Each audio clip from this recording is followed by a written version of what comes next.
Artur Davis represented Alabama's 7th Congressional District for 8 years as a Democrat. He held leadership roles in the party and was one of the first members of Congress to endorse President Barack Obama in 2008. Today, he joins us at the Heritage Foundation to talk about his evolution and transformation. Welcome to the Heritage Foundation. Thank you. It's an honor to be here. You have said that the Democratic Party squandered opportunities in 2008. What do you mean by that? I think of the many people, 53% of the country, who voted for Barack Obama, a significant number of them did not vote for him for ideological reasons. A significant number, frankly, liked the history that we were making as a country. And they liked the fact that Barack Obama, during his entire early political career, talked a lot about the country coming together that inspired a lot of people, no matter their philosophy. There was an opportunity if President Obama had governed as the kind of candidate he ran as. Instead, in my opinion, but also the opinions of many other means people in this country, he has governed as someone who wants to very much grow the size of government and who believes as a philosophical matter that's the best approach. Now, one of the policies that the Obama administration pursued, you actually voted against, was this health care law. It's currently before the U.S. Supreme Court. We are expecting a decision any day. What troubled you most about Obamacare?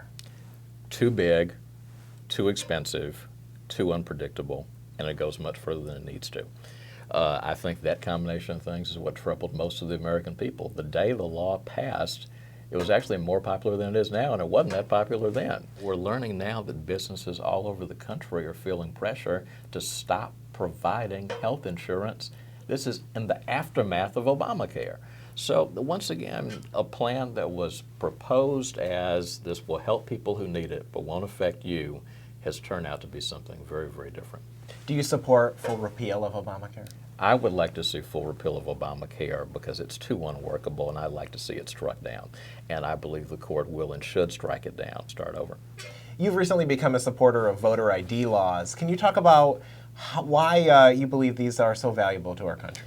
Just basic common sense. We're sitting here in Washington, D.C. This is actually one of the few buildings I've been in that doesn't require a photo ID. Most every building does in this city, public or private. The Department of Justice that's in court right now litigating against voter ID laws in 3 states. You don't make it very far past the front door without a voter ID sign. I've talked to news organizations and been asked skeptically about my opinion, and you can't even get in their buildings without having a photo ID.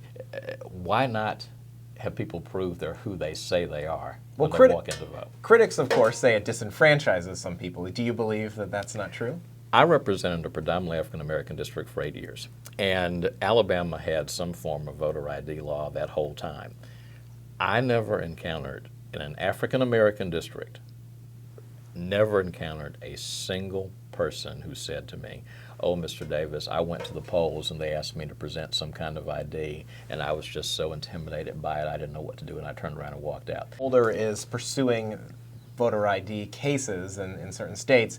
He's also facing some tough questions from Congress these days about Operation Fast and Furious. How would you assess his tenure as Attorney General? Well, it's very hard to understand Fast and Furious because I never got to work in the high confines of the Department of Justice, but I was just a line assistant U.S. attorney in Montgomery, Alabama. I did a lot of drug and gun cases, and there was always one basic rule. You never let guns or drugs walk.